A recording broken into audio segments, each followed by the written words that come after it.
Itu ada yang salah satu keris sengkelat itu kalau berdirikan dia joget. Enggak pernah diem. Selalu centul terus enggak mau diem. Beberapa jam selalu gini terus. Ini saya miliki sejak saya SMP kelas 2. Berarti ini tinggalan dari almarhum. Tinggalan dari almarhum. Ternyata konon katanya orang itu ada merah delimanya. Merah delimanya. Itu begitu saya cemplungnya plung kan di senter itu. Itu merah. Kali berantas itu merah kertosono itu. Saksinya paman saya.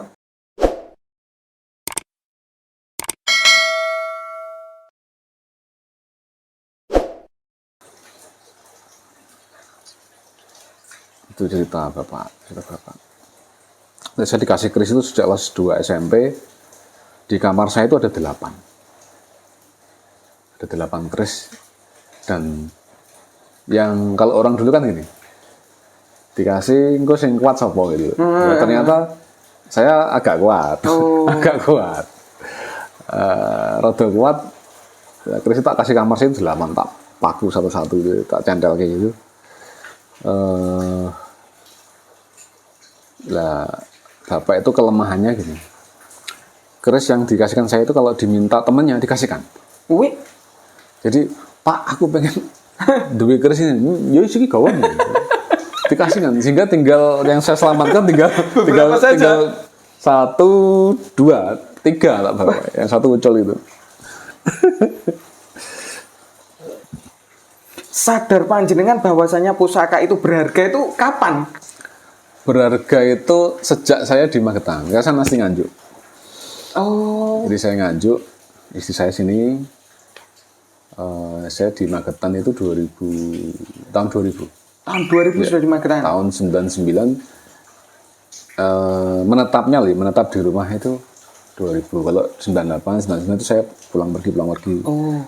Karena kerja di Nganjuk, kerja di Surabaya. Ya, menetapnya di sini tahun 2000. Saya sadar bahwa pusaka itu punya nilai tinggi, nilai ekonomis tinggi. Iya. Itu sejak ada teman kesini juga. Oh, ada teman kesini. Ada teman kesini. Oh, ini barangnya apa loh? Dan saya nggak tahu tangguh mana saya nggak tahu sama sekali. Akhirnya dari situ saya belajar. Oh, tangguh. Kamardikan itu seperti apa? Oh, tangguh. Mataraman Madiun. Dan sekarang saya lebih paham. Kebanyakan kan keris beredar itu Madiun semua. Dikatakan Madiun. Dan macam-macam keris itu selalu Madiun yang muncul. Hampir 80% Madiun. Untuk di era Majapahit itu jarang banget. Susah. Jarang banget. Jarang ditemukan. Dan alhamdulillah saya masih punya beberapa yang tangguh Majapahit dan tangguh Belambangan, Pitrang masih ada. Dan itu tahunnya juga baru-baru, belum lama. Enggak, kalau tadi saya melihat kan ada sekitar banyak sekali. Nah ini aja 99, 18, 20, 21. Belum ada yang di situ. Hampir 50-an lebih. Di dalam masih ada 300-an. Terus kalau kita berbicara mengenai pusaka ageman, itu kan ibaratnya pusaka sing paling disenangi dari kesekian pusaka ini, pusaka apa mau Pak Uda? Yang paling saya suka itu yang saya dapat sendiri, yang bukan dari bapak saya. Oh. Yang paling saya suka ini. Ini. Kalau bisa dibabar, apa? Ini kalau saya nafsir ya, ini tilam gitu ya. Iya, tilam. Karena tilam. Kemudian dari segi besi, garap itu kok arahnya ke Tuban. Dan ini saya sokehkan ke ahli-ahli juga bilang 80% Tuban. Saya setuju. Kalau saya rujuk lah ini Tuban. Terus dari pamor pun juga bagus. Bisa Wahyu Tumuron, bisa Tirto Tumetes. Dan bunder-bundernya itu ada sekitar 23 per larik. Wah, dihitung. Iya kalau saya. Ada yang 17. Saya paling banyak ini. Ini ada 23. Yang paling banyak ini. Yang paling banyak. Ya. Biasanya Terima kasih. 17. Baru tahu ini ilmu 19. baru. Ini 19 udah bagus sekali. Ini ada 23. Keren sekali. Terus ini dulu pemaharan atau bagaimana? Iya, ini Pemaharan. pemaharan. Ini dulu saya dapat dari seseorang yang saudaranya itu kolektor. Benar. Saudaranya kolektor dan orang kaya, tapi saudaranya sudah nggak ada. Ini dikasihkan saya dan sangat murah banget. Menurut saya sangat murah banget. Iya, melihat perabotnya dan sebagainya. Ini saya sandangi sendiri. Oh, Kalau ini ori, ini gawan ini. ori, ya. Jadi rangkanya ini Ori. Nah, Jadi Gayaman saya- Solo. Gayaman Solo, cuman Timo. ini saya laras minta bantuan ke Bapak Meranggi. Untuk dilaras. Dilaras. Kemudian Selut. selutnya ini saya beli. Penduknya ini saya pindah. Dulunya nggak gini bentuknya. Oke. Ini ada pendok perak lama terus tak kasih di sini. Itu yang paling saya suka. Di antara yang saya suka. Iya. Saya serujuk sekali. Wis angel iku glek-glekane sangel. Usah kok iki sangel iki glek-glekane. Ampun wis misalkan eneng regane ya sak langit iki. Alun-alun. Monggo dipesan. Oke, pun nanti kok ini tadi soalnya saya tanteng, saya hitung semuanya. Saya hitung. Kalau Wahyu Tumuron Tirta Tumetes pasti bulat-bulatnya pasti saya hitung. Semakin banyak berarti tingkat rezekinya itu semakin tinggi. Karena kenapa? Pola pamor bundar-bundar ini adalah pola pamor karejeken. Nah, terus di sini sendang nyumbernya juga bagus. Ada 1, 2, 3, 5. Ya, wes indah sekali. Sekotop tilam karejekene akeh. Terus kalau boleh tahu sebenarnya apa sih arti keris ataupun tosanaji menurut panjenengan iku Pak Huda? Sebenarnya keris atau tosanaji menurut saya ya saya lebih menghargai karya seninya aja. Lebih menghargai karya seninya saja. Iya. Bagaimana kalau itu ada esoterinya yang namanya tilam itu begini menurut sudut pandang panjenengan bagaimana? Itu hanya bonus saja. Oh, keren. Itu hanya bonus saja. Nah ini loh, yang keren itu seperti itu. Kita yang penting menikmati bahwasanya ini memang pusaka tenanan, gitu loh. Terus kalau di pusaka itu memangnya ada hal yang lebih, itu kayak bonus, tidak usah terlalu berlebihan di situnya, gitu loh. Insya Allah ngikuti sendiri yang namanya bonus ya. Itu bonus saja. Terus ada yang mana lagi Pak ini Pak? Kalau yang sejak saya SMP ini. Sejak SMP? Saya sejak SMP dikasih bapak, cuman ini dulunya bukan ini. Ini saya, karena setelah saya serawung dengan teman-teman perkerisan, kalau ini kan sengkelat gitu ya. Sengkelat itu harus, karena lo harus ladrang. Nah, lo yang bagus, itu waktu itu ladrang Solo. Ladrang Solo. Nah, biar Ayo Cendana Jawa. Cendana Jawa. Ini Cendana Jawa. Keren. Ladrang Solo itu ya keren sih. Keren, adem, apik pokoknya. Iya. Apalagi diluk. Pokoknya diluk terus ada ladrang Solo Jogja itu keren sekali. Nah, ini saya miliki sejak saya SMP kelas 2. Berarti ini tinggalan dari almarhum. Tinggalan dari almarhum. Keren. Ini belarak sineret. Diluk 1, 2, 3, 4, 5, 6, 7, 8, 9, 10, 11. Sabu 11. Inten. Oh, sabu inten, maaf. Sabu Inten. Sabu inten. Sabu Inten. Ini Sabu Sabu Inten belarak sineret. Oke. Berarti dulu itu sebenarnya pusakanya Bapak. Loh, ini kok masih bisa terselamatkan? Ini saya suka. Terus jenengan minta atau gimana? Bapak nggak berani minta. Setelah dikasihkan saya itu yang ini nggak berani minta karena Bapak tahu kalau saya itu kok suka ini gitu. Saya sukanya apa? Ini pamornya belarak sineret itu kok ya kayak belarak sineret kok aneh, lain dari yang lain gitu. Iya. Dan semakin kesini saya bilang gini, saya berpikir ini pengerjaannya membutuhkan tingkat kesulitan yang tinggi. Sulit. Apalagi ngerambut. Ini susah banget itu. Sangat sulit. Lah ini pun misalkan ada terus di mahar ya regoni wis. mumet menan. Ini alhamdulillah saya masih bertahan. Berarti mulai sejak SMP sampai sekarang sudah berapa puluh tahun? Oh, banyak tahun. Banyak tahun.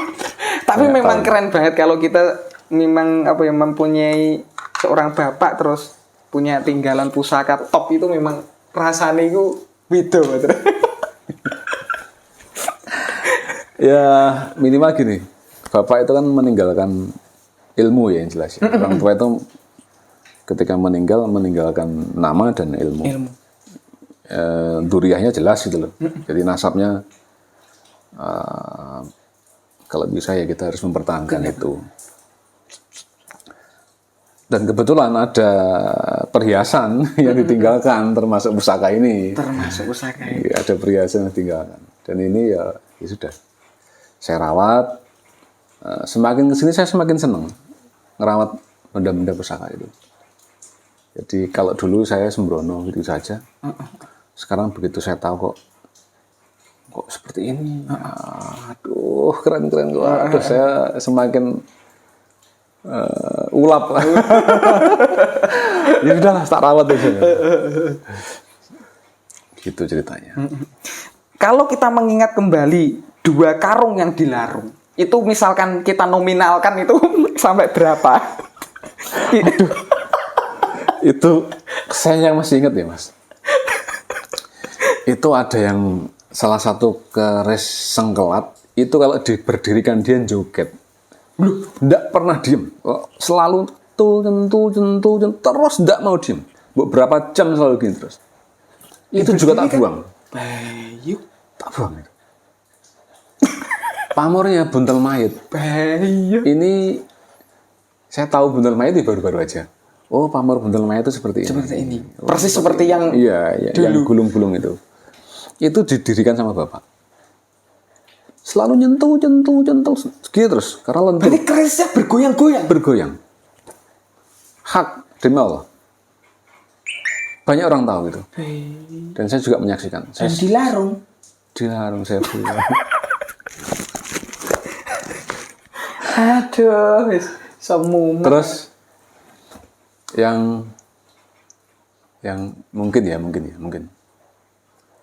Pada saat saya buang termasuk jimat-jimat bapak, mustika-mustika itu, ada salah satu karung itu yang saya buang itu berantas tuh merah semua. Wih. Ternyata konon katanya orang itu ada merah delimanya. Merah delimanya. Itu begitu saya cemplungnya plung kan di senter itu. Itu merah. Kali berantas itu merah kertosono itu. Saksinya paman saya, adiknya ibu, saya itu berempat kita buang itu.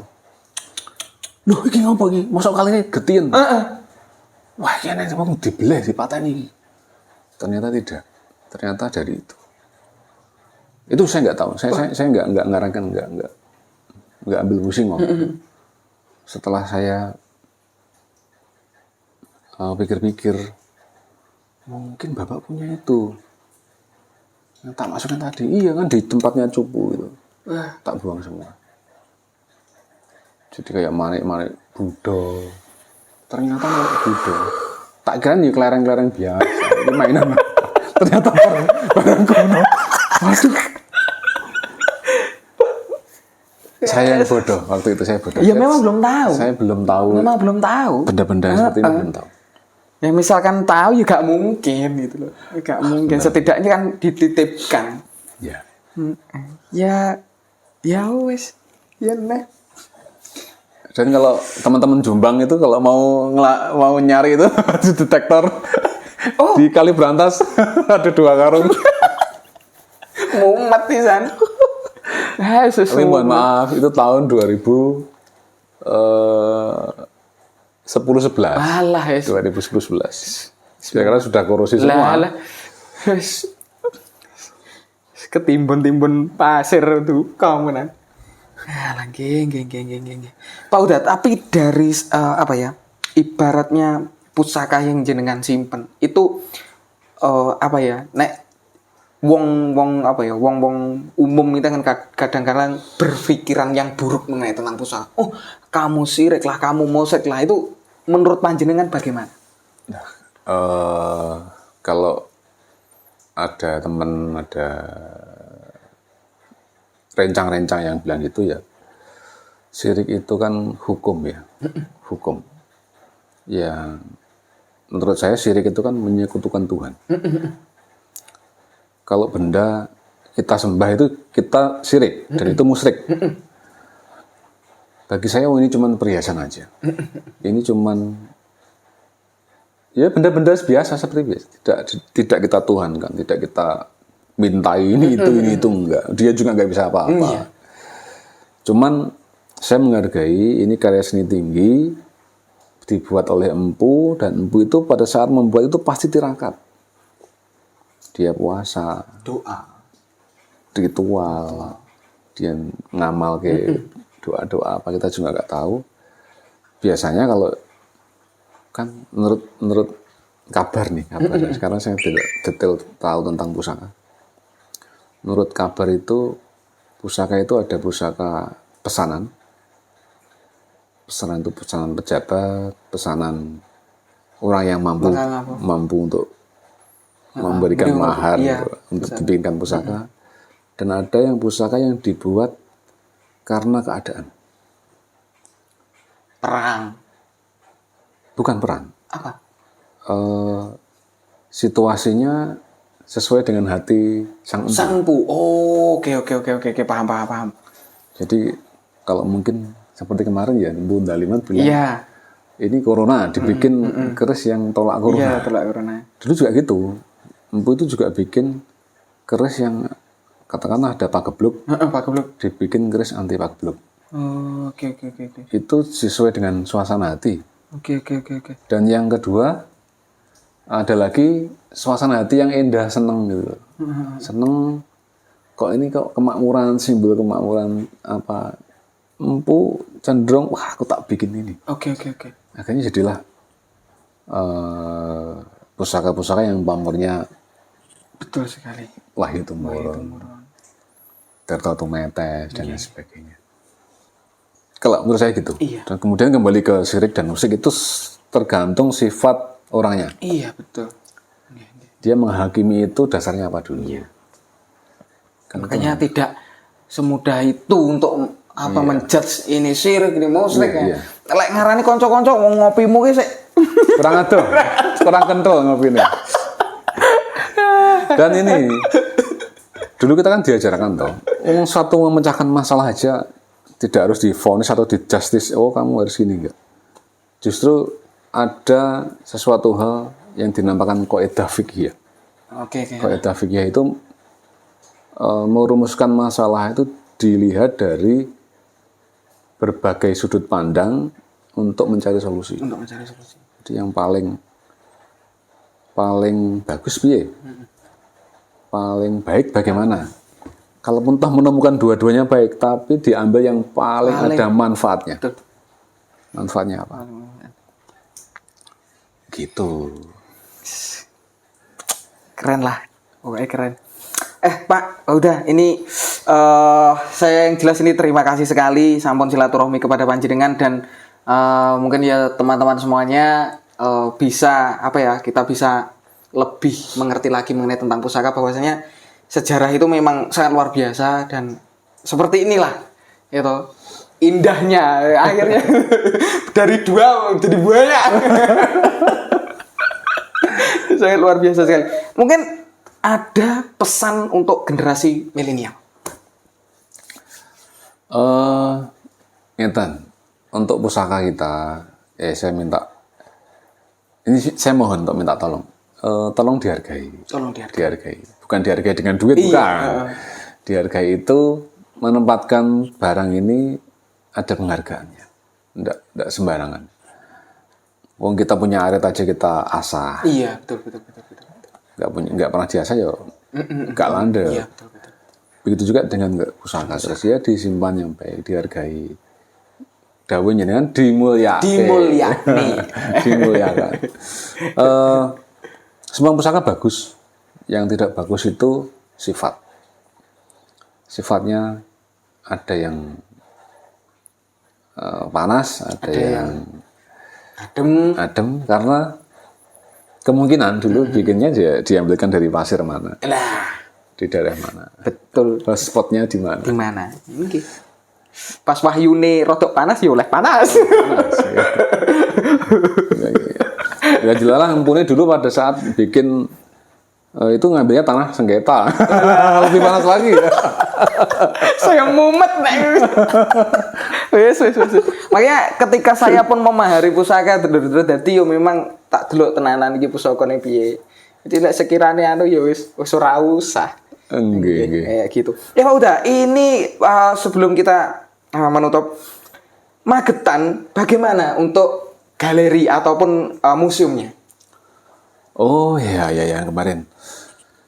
Alhamdulillah dari Pemkab Magetan kemarin kan sudah diwacanakan untuk diadakan sebuah museum. Sudah museum? Ya. Sudah di ACC. Tinggal penyelesaian administrasi aja. Oh, oke. Jadi nanti kan di museum itu kan tidak hanya pusaka, soalnya ada benda-benda yang temuan di Magetan dan bersejarah. Karena Magetan sendiri punya sejarah tinggi. Betul, candi-candi banyak. Banyak di Magetan. Ternyata di peta Belanda, saya dulu pernah lihat Belanda itu menemukan Candi Sadon. Oh. Candi Sadon itu, saya lihat petanya loh ya, saya lihat petanya. Tapi waktu itu petanya sudah raib. Oh.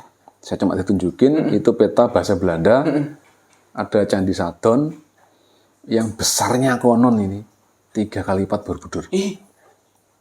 Bener. Saya melihat visualnya waktu itu tapi tulisannya Belanda yang nunjukin teman saya. Tapi saya rasa kalau itu mau dibongkar nggak mungkin. Iya. Karena sudah jadi pemukiman masyarakat semua di atasnya. Kemungkinan waktu itu Gunung Lawu meletus. Lekurukan bisa. Iya, kayak seperti Semeru yang kemarin itu. Dan saya yakin kerajaan-kerajaan yang ada di Jawa Timur, Jawa khususnya semuanya, itu musnah, raib, katanya hilang musnah. Kalau menurut teorinya, saya kira kok enggak musnah. Jadi kena bencana alam dan lain sebagainya. Tertimbun. Nggih, Wauda, terima kasih atas saraseannya dan alhamdulillah saya sowan kendaraan kan akhirnya saya menanting semua pusakanya. Wah, keren-keren sekali. Sekali lagi terima kasih. Semoga saja ini bisa bermanfaat terhadap semuanya, terhadap milenial, terhadap semuanya. Terus sekali lagi ini adalah benda pusaka yang memang kita harus mulyani sepanse ditempatkan pada tempatnya, gak meng angger. Nggih. Dan saya juga terima kasih atas kunjungannya dan untuk pemirsa semua. Tidak ada yang pintar dan tidak ada yang lebih, tapi kita cuma semua belajar. Saya juga masih awam juga di perkerisan. Masih belajar. Dan saya juga pengen tahu karena ilmu keris itu semakin dalam semakin banyak. Semakin wah, saya mumet. Semakin mumet. Itu kayak.